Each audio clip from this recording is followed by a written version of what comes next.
While much of Europe drifts into spiritual silence, churches emptying and sacred spaces fading, Croatia is breaking the pattern. Here, the altar isn't abandoned, it's on fire. Faith isn't fading, it's erupting with passion, as if generations of suppressed belief are rising all at once. Even more surprising? It's the youth leading the charge. In Croatia, college students choose morning mass over late-night parties. And teens aren't just attending church, they're organizing public rosaries and sharing their faith boldly online. While the West wonders how to bring young people back, Croatia's youth are pulling others in. What's fueling this movement? A cultural pushback? A divine renewal? Or a deeper hunger for meaning in a disconnected age? Whatever the cause, Croatia is defying the trend and reigniting faith in a way the world can't ignore. In the shadow of a regime that ruled with clenched fists and watchful eyes, faith in Croatia didn't just survive.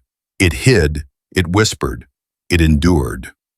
Under the suffocating grip of communist Yugoslavia, religion wasn't merely frowned upon. It was systematically dismantled, piece by piece, like tearing pages from a sacred book. Catholic institutions were treated as threats, not traditions. Churches were no longer just houses of worship, they were watched fortresses.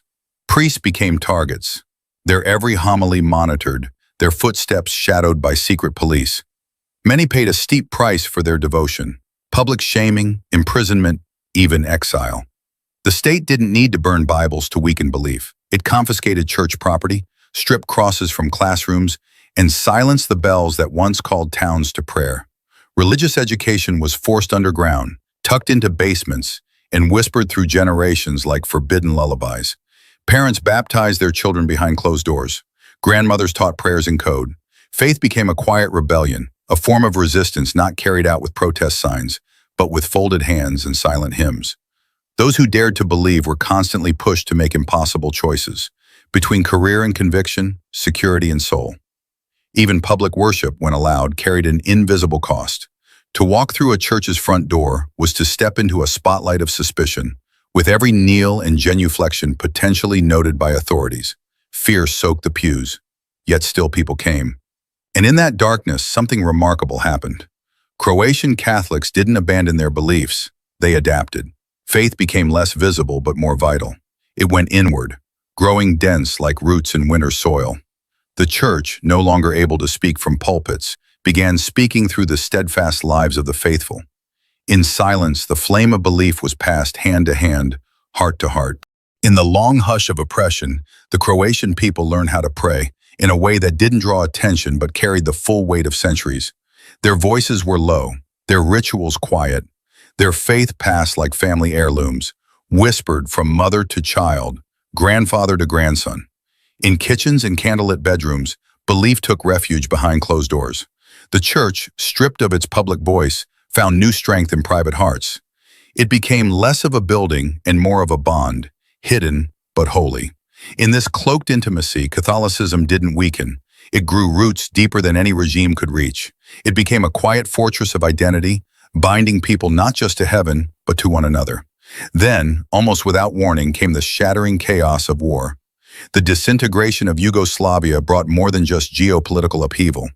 It tore families apart, burned towns to the ground, and forced hundreds of thousands to flee. Bombs fell where bells once rang. And yet, even in the collapse, something eternal held. When bullets replaced borders and futures turned to ash, the church once again opened its arms. Not just as a sanctuary from air raids, but as a sacred constant when everything else felt temporary. Stone churches became shelters. Sanctuary floors were lined with mattresses. And while the world crumbled, sacraments continued, often in the most unlikely of places. Babies were baptized in basements by candlelight. Soldiers kissed their rosaries before stepping onto battlefields. Funeral rites were whispered in half-ruined graveyards, with shells still echoing in the distance. The church was no longer pushed to the edge of society. It stood at the center of survival. Amid the smoke and sorrow, it offered something that politics and power never could: a sense of meaning, of presence, of divine endurance. When the dust of war finally began to settle, Croatia wasn't just left with broken buildings, it was left with a broken identity and an aching hunger to remember who they were beyond the headlines of conflict. And so, in the aftermath, while roads and bridges were rebuilt, something even more vital was restored: the spirit of a people. They didn't just need infrastructure, they needed hope. They didn't just want stability, they craved purpose. And it was the Catholic Church, resilient, familiar, and fiercely alive, that stepped forward. Emerging from the shadows where it once survived in silence, it now led with authority and compassion. Through masses that honored the dead, confessions that opened the door to healing, and prayers that stitched souls back together, the church became more than a place of worship. It became the heart of a nation's recovery, guiding Croatia not just back to its feet, but back to itself. As Croatia emerged from the shadows of dictatorship and stepped into the light of democracy, something profound began to shape its national identity.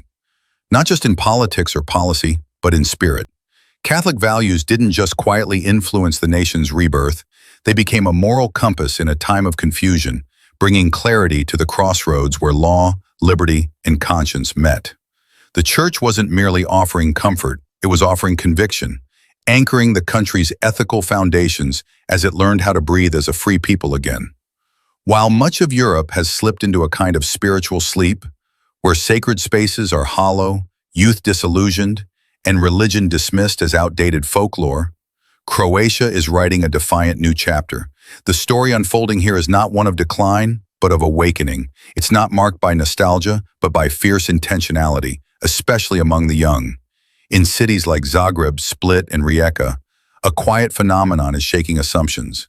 Teenagers and 20-somethings are trading in late nights and empty distractions for something eternal.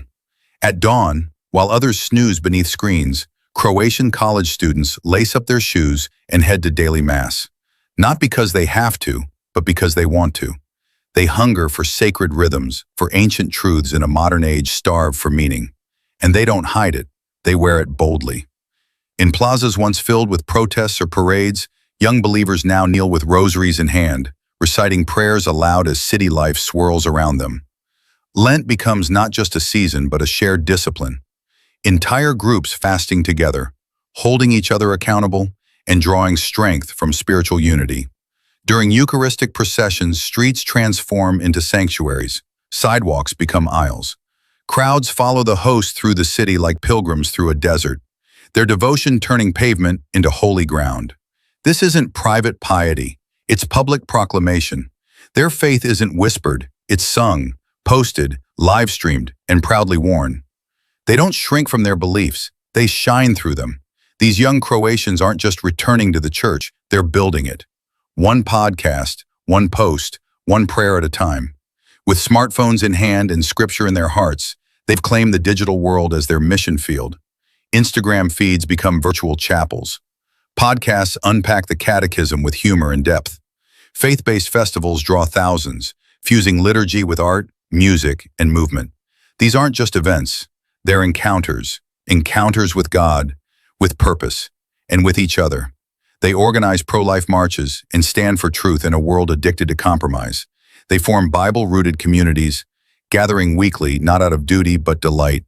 They're not waiting for permission to lead, they're already leading. And far from being fringe, they're a growing force. The numbers speak loudly. Nearly 60% of young adults in Croatia, aged 18 to 29, attend religious services at least once a month, one of the highest rates in all of Europe. But behind those numbers are lives set on fire. A generation that sees Catholicism not as a cage but a call, not as something to defend, but something to declare. For them, the gospel isn't a burden, it's a banner. It's not about rules that restrict, it's about a love that releases. This is not a revival born in tradition alone. It's born in risk, in creativity, in courage. This is a youth movement where ancient faith meets modern fire. The numbers alone tell a story that few expected. The number of Catholic priests under 35 in Croatia has surged, rising by nearly a third in just a decade. But this isn't just a statistical anomaly. It's a signpost of something far more powerful. Vocations in Croatia aren't dwindling, they're flourishing. The priesthood, rather than being seen as a fading relic, is becoming a bold, purposeful calling, embraced by a new generation unafraid to lead with faith. One of the most electrifying reflections of this spiritual momentum is Mladifest, a youth Catholic festival that doesn't just gather believers, it ignites them. Each year, over 40,000 young people flood in from every corner of Croatia and beyond, not for entertainment or spectacle, but to worship, to weep, to sing, and to encounter something eternal. They come not to be spectators, but participants in something sacred and alive.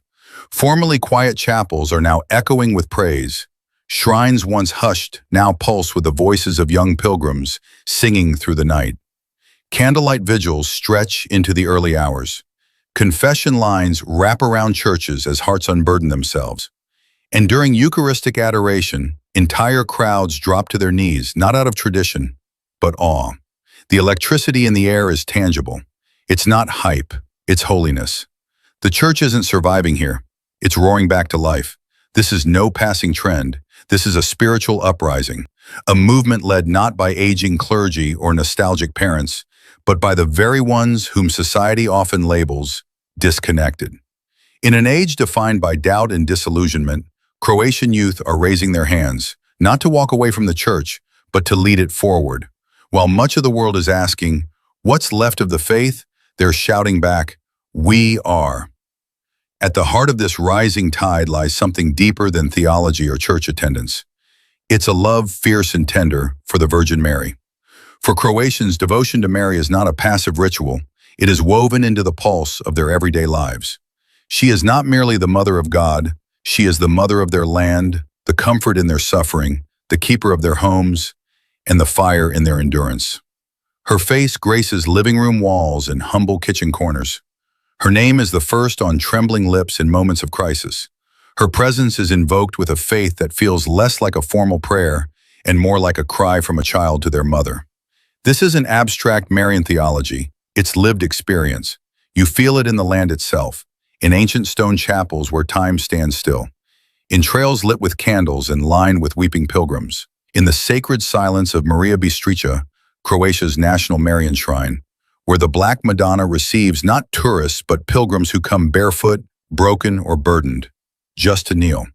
They come in busloads or alone on foot through country roads. They come to release grief, to whisper thanks, to find peace that has no price. And in the small town of Sinj, Marian devotion explodes into a centuries-old procession that doesn't simply honor history, it reenacts survival.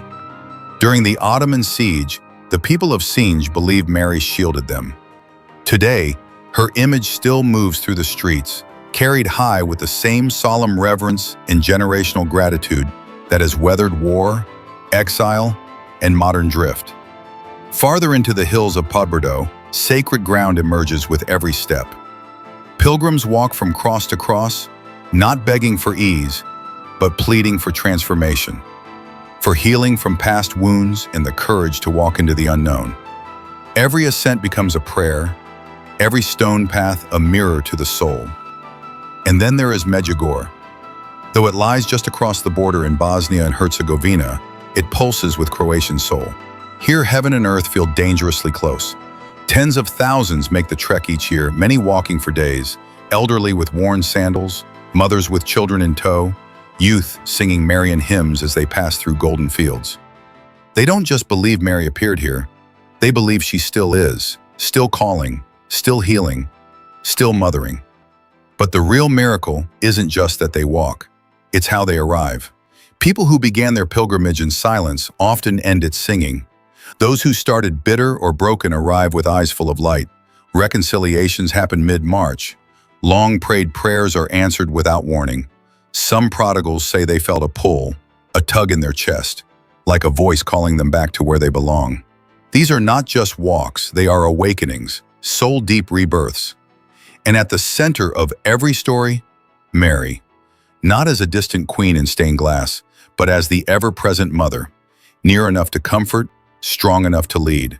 She is Croatia's fire and its refuge. She has walked beside its people through tyranny, through war, through silence, and through song. And today she continues to walk on mountain paths in whispered Hail Marys, and in the radiant devotion of a generation not ashamed to follow her. Even now, in this age of hyperconnectivity and skepticism, the presence of Mary is unmistakably alive on Croatian soil. She moves not only in sacred statues or holy relics, but through the living, breathing faith of her people. She walks in the whispered rosaries of youth, in the trembling songs of the elderly, and in the determined footsteps of millions who make their way each year to her shrines. For Croatians, Mary is not simply venerated, she is experienced. She is remembered not as a figure of the past, but as a companion in the present. Her tenderness pulses in the rhythm of their rituals, and her strength lives in their cultural spine. In Croatia, she is not a symbol, she is a presence, intimate, enduring, and real. Her story is braided into the soul of the nation. Across city streets and countryside trails, her name is still spoken with affection and trust. From the candlelit paths of pilgrimage towns to the kitchen tables of rural families, she remains at the heart of how Croatians understand love, loyalty, and suffering. To follow Mary's path here is not just a matter of faith, it's a way of life. And the nation dares, even now, to follow where she leads. Have you ever walked a road that changed you? Ever stood in a quiet chapel or on a windswept hill and felt something unexplainably holy settle over your soul? Croatia is filled with such places, spaces where people come searching and leave transformed. If you've ever made a journey that led you deeper into peace, purpose, or faith, your story belongs alongside theirs. Today, Catholicism in Croatia is not confined to Sunday rituals or the walls of youth events. It spills into every corner of national identity. Faith here is not just professed, it's practiced. In government offices, in school curriculums, in street markets, and in the quiet decisions of daily life. The resurgence of religion isn't limited to whispered prayers or high holy days. It's visible in how Croatians think, vote, work, and relate to one another. Take a walk through the once quiet village of Marija Bistrica, and you'll see more than just devotion, you'll see revival. The steady stream of pilgrims that gather there each year isn't just renewing souls, it's reviving towns. Spiritual tourism has brought new life to sleepy hamlets, transforming them into hubs of both grace and growth. Hotels fill with pilgrims, cafes bustle with stories, handmade rosaries and icons line shop windows, not as souvenirs, but as sacramentals crafted with purpose and pride. Across the country, small businesses have found unlikely salvation through this faith-driven movement. Artisans paint saints onto canvas. Bakers prepare Eucharist hosts by hand. Bookstores sell theology alongside poetry. Even the local economy bows in some small way to the sacred. Pilgrimage has become more than tradition. It's now a lifeline, merging spirituality with sustainability. In the political arena, the church's influence isn't waning, it's awakening. Debates on abortion, marriage, and moral education aren't abstract policy discussions. They are grounded in the ethical framework of Catholic teaching. Lawmakers increasingly refer to Christian principles not as mere rhetoric, but as guiding truths. And in a remarkable alignment between church and state, the Croatian parliament often turns to the bishops' conference, not just for input, but for moral discernment. The classroom, too, has become a place of quiet transformation. Catholic schools are multiplying, both in quantity and credibility. No longer niche or traditionalist outposts, many of these institutions are now among the most respected in the country, producing scholars who think critically, act ethically, and live with integrity. These schools are redefining excellence, not just in academics, but in the character of their graduates. Here, faith is not an accessory, it is a foundation. Meanwhile, across the broader landscape of Croatian culture, Catholicism is making a powerful return, not as an imposed narrative, but as a shared language. Religious songs, once relegated to chapels, now echo through public squares. Marian art is displayed in civic spaces. Saint stories are woven into literature, music, and even mainstream media. The sacred is no longer hidden, it is celebrated. Especially in Croatia's rural heartlands, the church remains the gravitational center of daily life. Parish bells still mark the hours. Churches aren't just places of worship, they are places of rhythm. Births are baptized there, weddings are blessed there, deaths are mourned there, And in between, it is where people gather to discuss local news, organize village feasts, and tend to one another's needs. The church is not beside the people, it is among them. Religious holidays aren't individual observances, they're national events. Easter, Christmas, the Feast of the Assumption, they ripple across towns with processions, family tables overflowing, choirs rehearsing, candles flickering on balconies. Faith in Croatia is not just practiced in private, it is lived in public, shared in community, and celebrated as a people. Time after time, when Croatia's very existence hung in the balance, when its sovereignty was challenged, its language suppressed, and its cultural memory at risk of erasure, it was the Catholic Church that stood unshaken, holding the soul of the nation like a candle against the wind. In centuries past, when Ottoman forces cast a long shadow over the land, it wasn't armies or kings that preserved Croatia's identity. It was humble chapels, tucked away in forests and caves. It was whispered liturgies by flickering lanterns.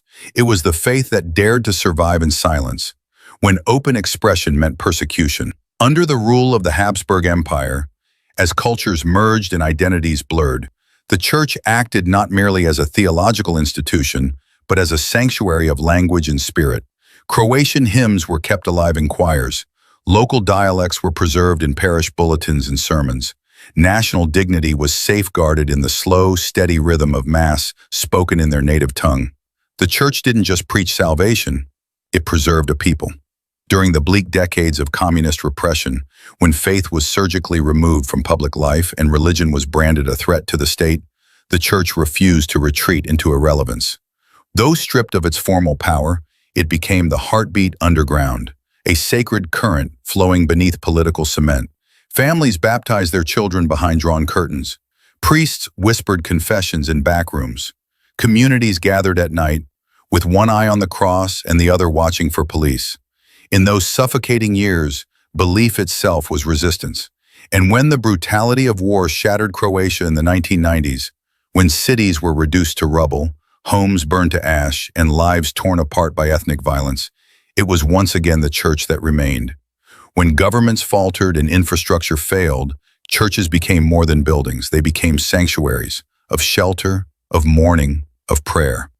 In towns covered in smoke, masses still echoed.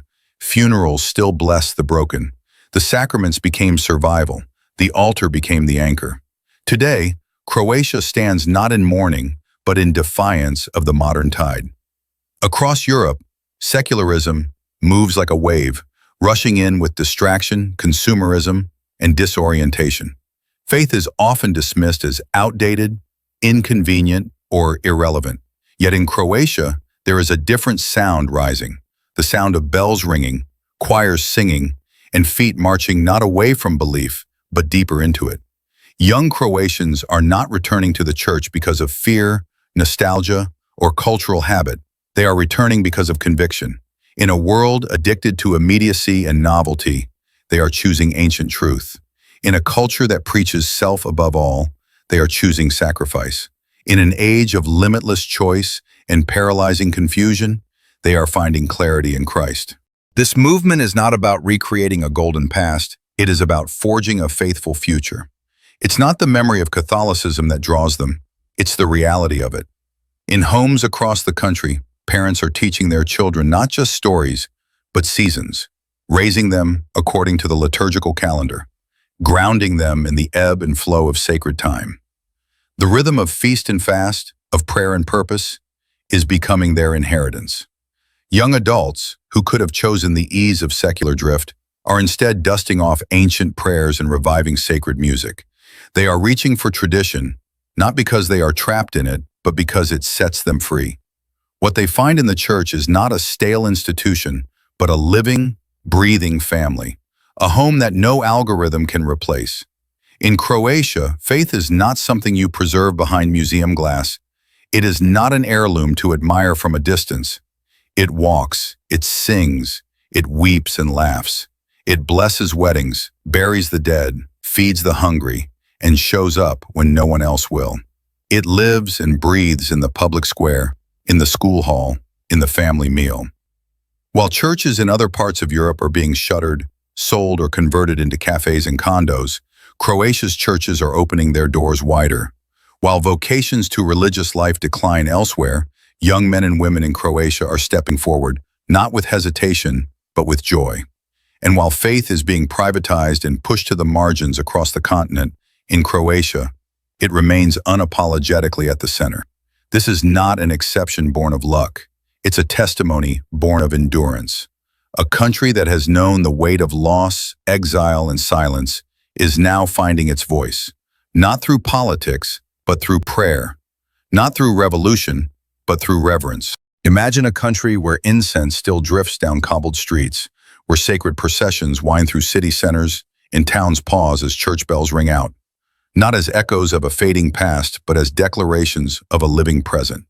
In Croatia, it's not uncommon to see teenagers kneeling on stone steps in open adoration, eyes closed, hearts wide open. These aren't rehearsed performances. They are spontaneous acts of reverence from a generation that refuses to forget what is holy. What's most remarkable isn't that Croatia has managed to keep its tradition. It's that it's reviving it with boldness. Faith here isn't clinging to relevance. It's stepping confidently into the future, not as a relic dusted off for holidays, but as a roadmap for meaning. Catholicism isn't simply being preserved. It's being lived, led, and lifted. It's not a flickering ember, it's a torch. And it's happening in a land that, for centuries, bore the weight of conquest, silence, and pain. Tucked in the heart of the Balkans, this small nation, scarred by suffering but steeled by resilience, is now sparking something quietly revolutionary. Not a protest or a political movement, but a spiritual illumination that is reaching beyond its borders. In a continent where many thought the lights of faith had dimmed forever, Croatia is proving them wrong. So, why now? Why here? Because through the smoke of war and under the thumb of oppression, Croatia never let go of what mattered. When regimes tried to muzzle prayer, the people prayed anyway, louder in their hearts than they ever could with their voices. When laws tried to erase belief, the faithful etched it deeper into their homes, their habits, their hope. Because even as the modern world sprinted after convenience and numb comfort, Croatia stayed rooted. In the repetition of the rosary, in the blistered feet of pilgrims climbing holy mountain paths, in the harmonies of young believers singing hymns under open skies, faith was never just a memory. It was a mission. This revival isn't quiet because it lacks power. It's quiet because it's pure, because it doesn't need spotlights or headlines to make an impact. It moves from heart to heart, from generation to generation, like wildfire carried by the wind of devotion. If you found this video helpful, don't forget to leave a like and subscribe to support the channel. If this story moves you, if it reminds you of what faith can still look like when it's burning instead of fading, then let it echo beyond this moment. Share it, speak it. Let the world witness what revival really means. Because Croatia may be leading the way, but it's not the end of the story. It's just the spark.